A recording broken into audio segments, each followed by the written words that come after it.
Hey, good morning, everybody, and welcome to another edition of the Practice Gratitude Success Show. And today I have, as always, I have a very special guest. But before I do that, let me say welcome to everybody who's here over on the sidelines. Welcome to call. Thank you for coming in here today, Chris. Great to see you, Len, from up there, from up skiing up north in Northern California. Thank you for coming. People are coming in right now as we're talking, and like you, it's like kind of like church in a way. You know, and never people are never right there like when it first starts. They always come in like a little bit after. But anyways, thank you for coming. I really appreciate it. And I've got a good friend of mine up here today, Rick Johnson. Now, Rick's got an amazing story. Rick was actually paralyzed. He was born with cerebral palsy, became a truck driver, and then his cerebral palsy got so bad that he wasn't able to work anymore. So he was kind of like thrust into entrepreneurship, which is, probably a little bit different than most people because being thrown into it medically. Some people, when a medical thing happens, they get thrust out of their thing, and he did, but he got thrust into something else. So, anyways, he's gonna share that story and some other cool things too. And well, Rick, welcome and thank you so much for coming here today. I really appreciate that. Well, thank you. I enjoy your show. I'm glad to be a guest on here. I'm very proud to be it. So, yeah, I love it. And this is kind of a tough act to follow because just yesterday we had Daniel Wenninger on here, and to get a guy like Daniel Wenninger, I don't even have to speak. I just let him go. So he was like Rick's warm up act. There you go. That's good. Yeah, he was good. I enjoyed the show watching him. It was great. And so Rick, tell us about. Let's go back to the very beginning. You said you were born with cerebral palsy. Yes, correct. It's a birth defect when you're born without enough oxygen during the birthing. So, yes, I have a mild case of cerebral palsy. And then what you said it progressed to where like because then you became a truck driver, right? Yeah, for most of my early adult life, I was a truck driver, and I enjoyed the job. I really did. I did local riding around the Chicago area, maybe a little bit into Indiana, but for some reason, and the doctors don't know why, the condition worsened and worsened and worsened. Then it was just wasn't plausible for me to work a traditional job anymore. It was just too difficult. Was it like because like were you able to not able to shift or was that you probably drive? What kind of a truck were you driving?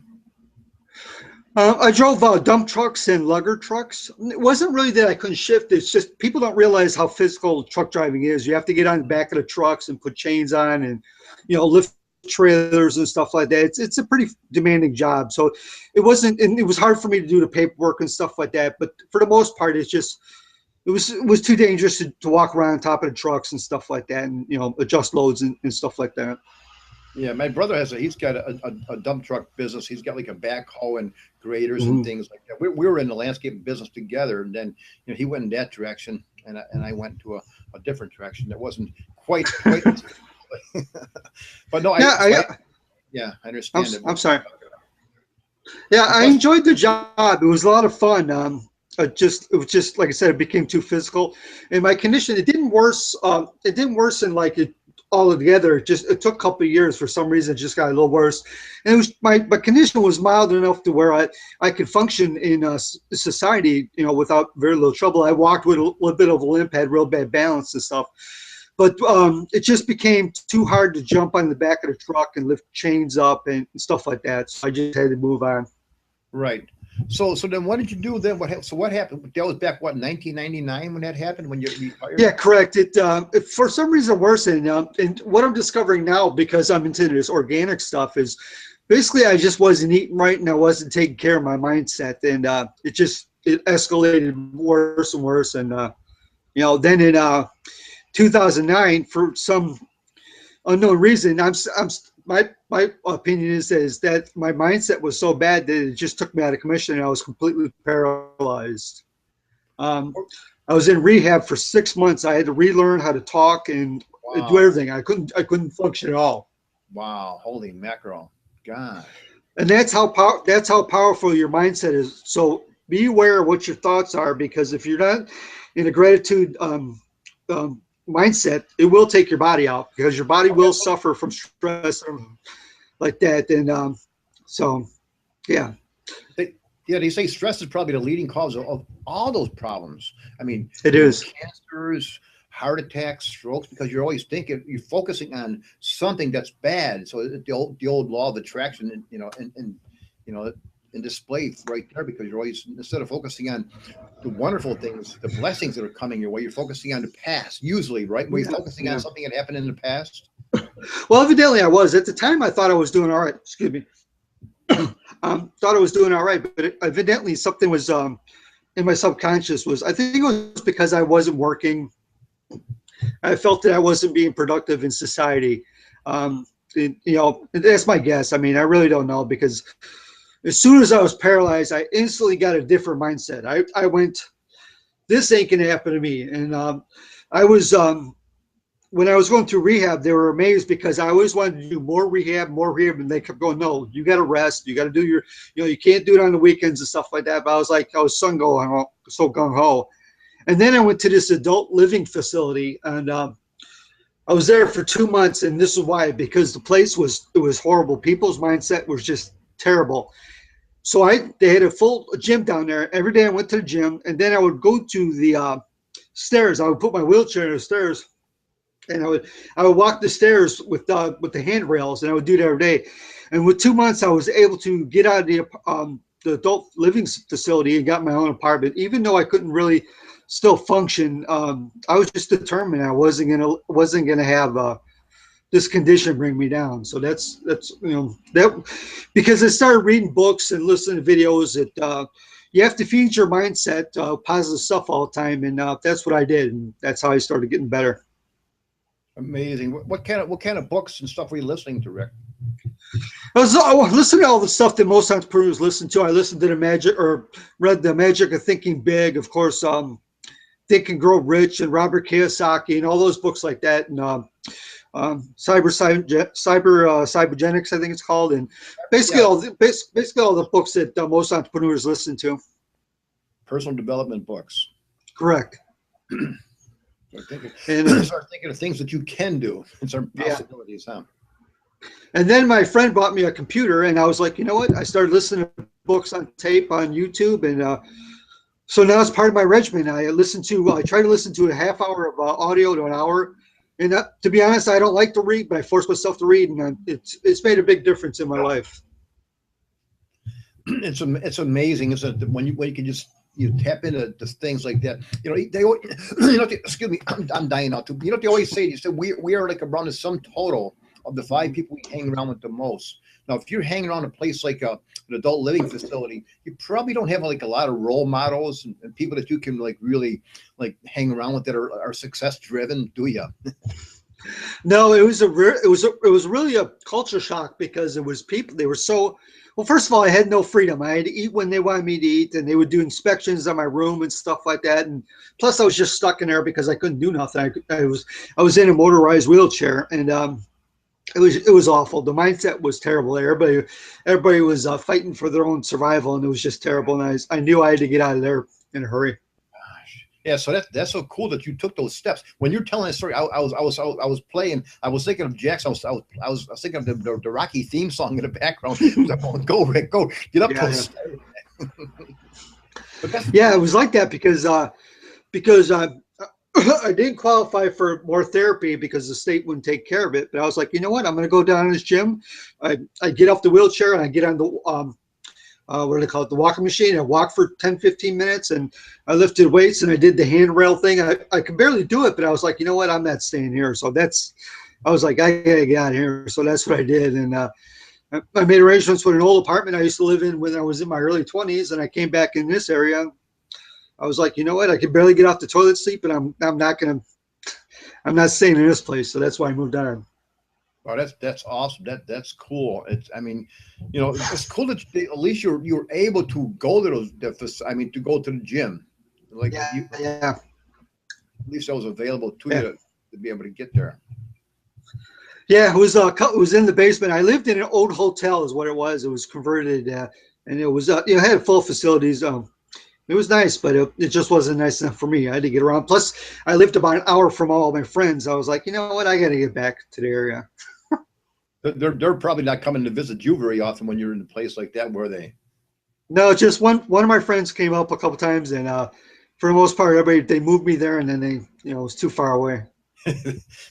They kind of forget about you when you go to a place like that. So that's so cool that you're able to get out of there and then move back. So then what happened then? So when you got back there, so now you're living on your own. You got back in. How could you afford even to go there at that point?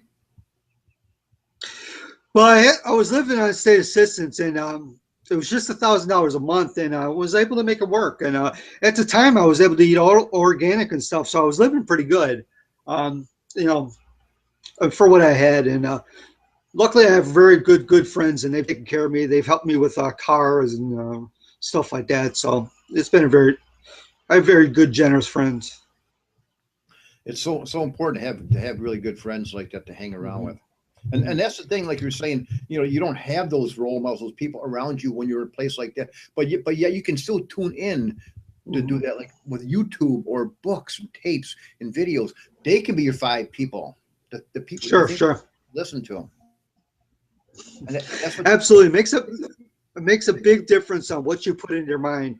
About a year ago, I stopped watching TV. I don't watch any news. People always ask me, what do you think it is? I go, unless it's on my Facebook feed, I don't see it. I have no idea what's going on. right. So, Yeah. And I'm the same way. I stay away from TV, and you will get the upper right hand corner. You'll get the little Facebook stuff. You'll hear about the latest explosion or terrorist attack. It's hard to yeah. stay away from it totally. It's still going to come. Yeah. But yeah, Makes a big difference. So it makes a big difference on what you feed your mind. Big difference. it does. Even music, even looking at areas. If you're around poor areas, you get that mindset because it's in there. Subconsciously, you drive around and you see the empty Burger King and stuff, and you're thinking, "Wow, this is horrible." And so that's why you have to get rid of that stuff all the time. I know, and it's so cool. I shared some of the things that you posted yesterday. You posted a thing about the water, about the fluoride. I think it was a couple of Sure. days ago, but I just posted. I shared it yesterday, and it's like here I am in San Diego. You think it's a real health conscious place because it is. You see people around there; they're usually generally healthy. They're rollerblading and jogging and doing things like that. But just a couple of years ago, they started adding fluoride to the water. I was like, well, what's up with that? Why are they adding fluoride to the water? I mean, the old excuse of, well, it's better for your teeth. That's bull. That's I'm sorry if there's any dentists out here that's saying, hey man, you're wrong. No, you're wrong because I know this stuff is poison, and they've been feeding us that crap for years. We're all thinking, hey, put more fluoride in. Why does it say it's poison? Why does it have the number to call the poison control center if you have too much of the toothpaste? You know what I mean? It's not good for you to have that stuff, and it's so cool. Like the group that we're in this little syndication group where you post and a lot of other people are posting stuff, and then we read that and we share that information. And it's just like you said, it's just feeding us with more information about just being aware. It's being aware of what we've been putting in our bodies and stuff, and that's so cool. I appreciate everything that you're doing, Rick. I really do, because you share a lot of great stuff. Well, you know what? When I was paralyzed, I decided to take control of my life, and what I did is I started reading books about health and stuff like that. So I've learned a lot about how the body works, and just like the mind, you have to feed your body nutrition because every avenue you take in normal society, and at least in America, there's just poison in everything. Everything in your house is poison, and you have to learn how to like you feed your mind. You have to learn how to, the carpet in your room, the paint in your room, the wood in your room, it's all toxic. So if you get plants to absorb those toxicities, it helps. And every little thing you do helps your body take control of that stuff. And that all works on your mindset too, because if your body isn't feeling good, it makes your mindset worse. So it kind of goes hand in hand together. Exactly. Like if you start and eat like a bunch of like chocolate or something like that, it'll taste real good. Oh, this tastes good, but then a few minutes later you go like, what did I just do? Well, it's the simple things that you don't think about. It's the sandwich bag that you put your sandwich in, and you leave it in your office refrigerator. That leaks PCBs, I think that's what it is, into your food. It's all like the receipts you get from Dominick's or Jewel or the grocery stores. Those have toxins, and so when you get it on your hand, they're absorbing in your hand. So it's hard to stay away from it. But if you try your best, you could improve your quality of your life dramatically if you do just simple things. Yeah, yeah, we're not all gonna go from 0 to 10 just like that. But if we become aware of things, then we can Mm-hmm. start moving away from bad things and start moving Mm-hmm. towards better things. Sure. Yeah. I mean, like I said, everything that's made of plastic, that's thin, it's leaks chemicals in your body. And you think about it, you get your water in plastic, everything comes in plastic. And it's like the reason bacon is so bad for you is because it's such a fatty food that when they put it in a plastic, it absorbs all the chemicals in there. And it's just astronomical. Wow. Now, did you see the one? I don't know if maybe if you posted that in the syndication group, but it was about the spoons and forks that the throwaway ones they have over in India. Did you see that one? Did you post that? No, no, I'm not familiar with that one. Okay, it was a guy in India. He made this invention. Little disposable knives and forks and spoons that you have like whenever you buy something from takeout, and there's like how Sure. millions or like probably billions of these things are just discarded and thrown Yeah. away. Yeah. This little plastic thing. Well, this guy he invented these edible utensils. They're Yeah. they're Yeah. made, they're made of millet, and when you're done with them, you can eat them. If you don't eat them, you can get rid of them, and they're gonna biodegrade within a couple of days. I did put an article about something, a biodegradable plastic, but I don't remember if it was about spoons or something like that. But I did, yeah, I did put something up there. There was some people from Asia that invented something. But yeah, I mean, if people knew how much garbage they put in their body just inadvertently, they would be amazed at why they feel so bad.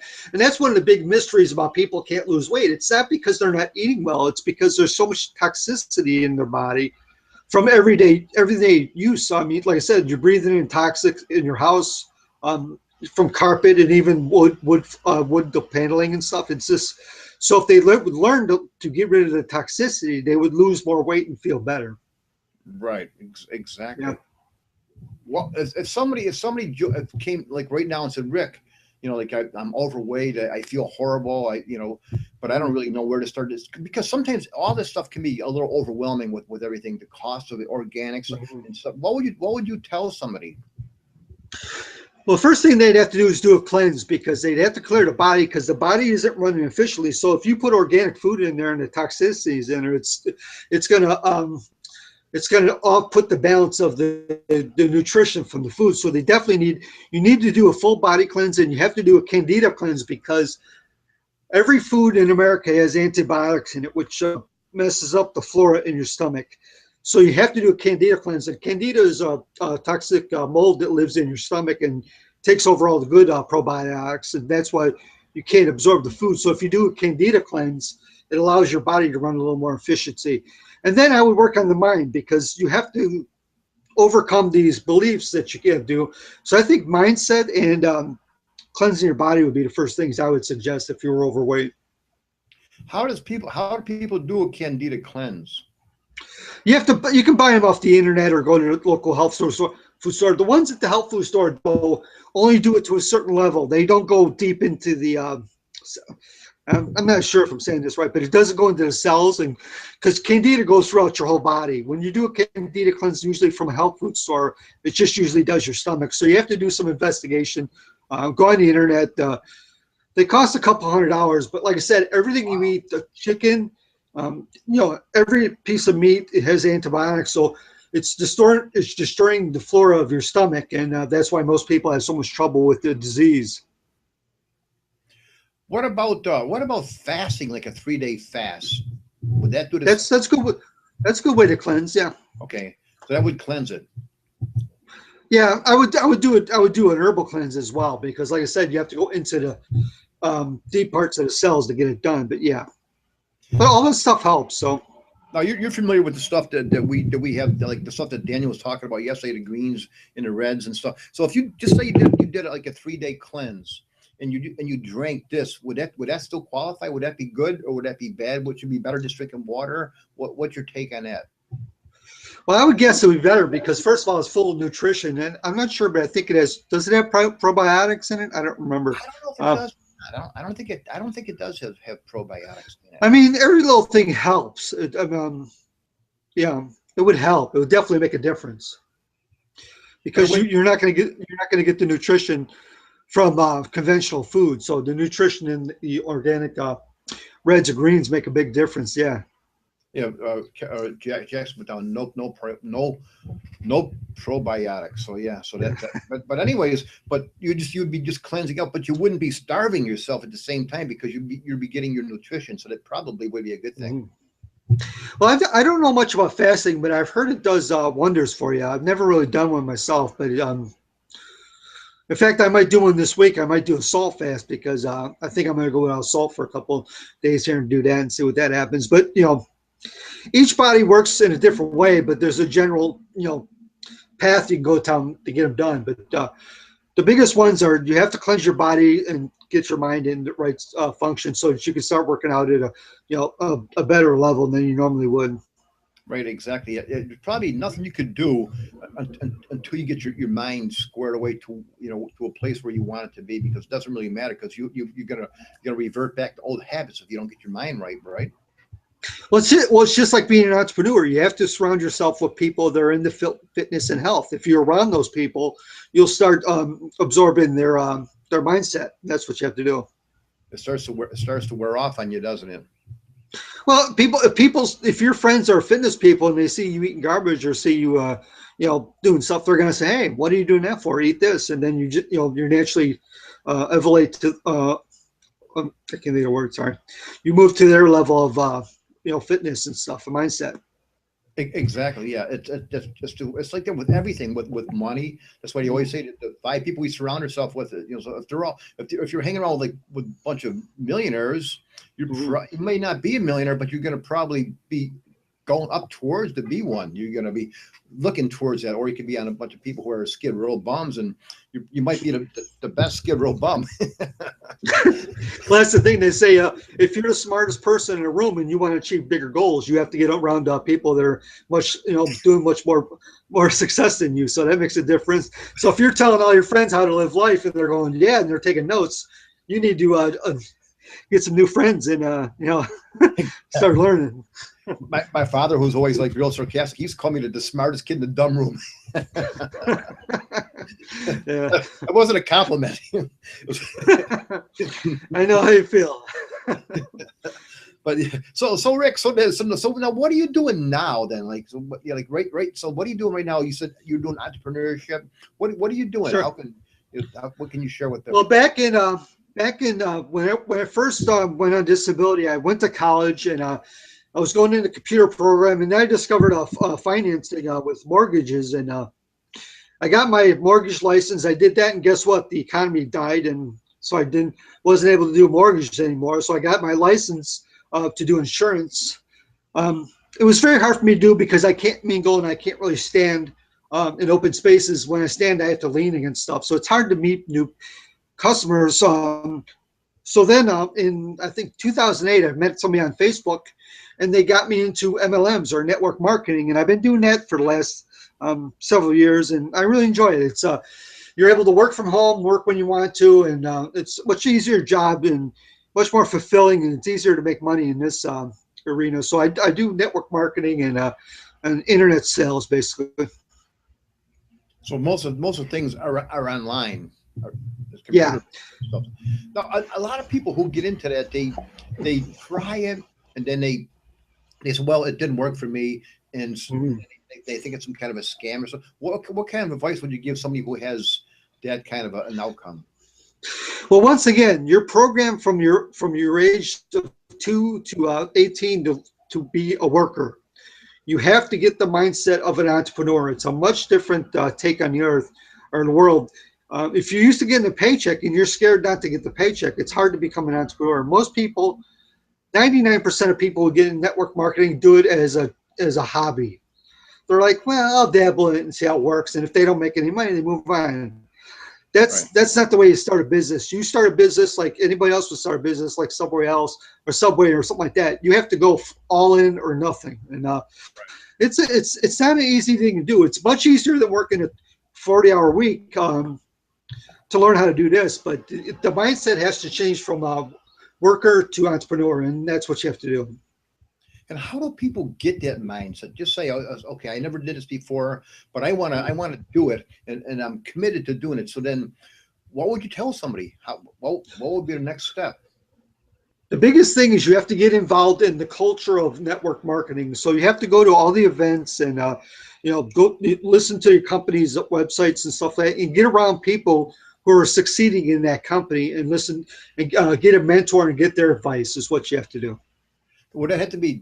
Would that be just specific towards network marketing, or could that be specific, or could that be general? Any kind of entrepreneurship sort of people hanging around? That would be general. I mean, as long as you're around people that are doing well in what you're doing, you'll get better advice and you can take their words of wisdom. People that have already succeeded at it have already gone through the pitfalls of network marketing or business ownership. And if you do that, you'll have a much better chance of having success. You have to be involved in the culture. You have to read the books. You have to go to the webinars. You have to involved. And like I said, 99% of people get in network marketing and they're at the lowest product level, and they'll talk to their 3 friends and they're like, this ain't for me. It didn't work yet. Yeah. So, and that's them trying it. And if you listen to Eric Worre, that's what they call a poser. So, and Eric Worre is one of the biggest network marketing trainers in the world. So. Right, yeah, he's a big. Yeah, Daniel Wenninger yesterday he shared a story, and I put it in my blog, because every day I do a blog about the show. But he talked about this guy who was in Amway, the Bob Britt. I guess he's passed away, I guess, but he said they asked him, he was on like one of those shows, 2020 or something like that, like what's your secret? Most people do this and they fail. So is this kind of a scam? What's the secret? Because it's not no secret. He said. I simply shared a plan with 1,200 people. 900 of those people said no. 300 people signed up. Out of the 300, only 85 did anything at all. And out of those 85, only 35 were serious. And out of those 35, 11 made him a multi-millionaire. Yeah. See, people would think that if he didn't know the multimillionaire part, they would think he failed, because they think if he, what did you say, 1,200 people? He talked to 1,200 people and only so much show up. They would equate that to failure, and they would quit, network marketing. They wouldn't continue to go until you whittle it down to 11 people, and that's where the mindset plays a big role. Exactly. So, because you're taught in school that if it isn't right, it's wrong. But what it really is you're learning how not to do it incorrectly. And that's the difference in the mindset sweep. Amazing. So the 1,200 people that didn't join, that was just practice for him to get the 11 people that did succeed. And it's true, most people who are in network marketing who are succeeding at that level only have 3 to 5 people who are producing they produce 90% of the sales in their network marketing team. So when people realize those numbers, it's easier to become a successful person. Right. Yeah. Exactly. Because if you go with the expectation, well, this is going to be easy, I'm going to nail this thing, and then it doesn't happen. It's so easy to quit at that point. Well, they get the first 5 failures and they're thinking, this ain't working. No. Because they don't understand that they have to talk to 20 people to get one person to watch the presentation. They have to talk to 50 people to get 2 people to watch the presentation. One person, it's a numbers game. And most people don't have the mindset of thinking outside the box. So when they see something like that, they don't see the opportunity. They see the level of difficulty. So it's a big difference. Yeah. Exactly. That's so cool. That's what you said there is powerful. That's powerful information. Mm-hmm. It's all about just putting yourself in that frame of mindset. That's what I will do. I expect that to happen. Mm-hmm. So Rick, we are getting out of time here. How can people get a hold of you? What's the best way for people to connect with you? You can go to my blog. It's rickjohnsonlive.com. Okay, let me type that in here. Then I will put that in the video and inside of the blog as well. Thank you, sir.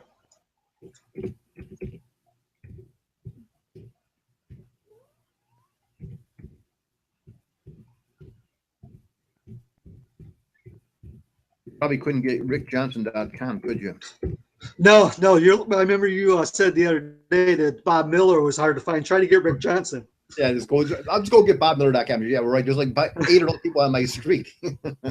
Well, that's what people try to find me on Facebook. I go, well, Rick good luck. There's 40,000 Rick Johnsons. I normally have to give them my email address, but yeah. Well, that's so cool. Hey, so Rick, so I will put all this information and anything else you send me. If you want to send me something, and I'll put it in the video description, and I'll put it inside of the blog and everything like that too. So, is there anything that you want to close with before we go? Well, thank you for having me on the show. I really appreciate it. And if you're in network marketing and you're struggling, keep rocking. It's the gold is right around the corner. Thanks, Rick. Really appreciate that. Great job. Okay, Rick, I'll talk to you soon, and keep posting those cool things in our syndication group. All right, no problem. Okay, talk to you later. Bye, guys. Bye.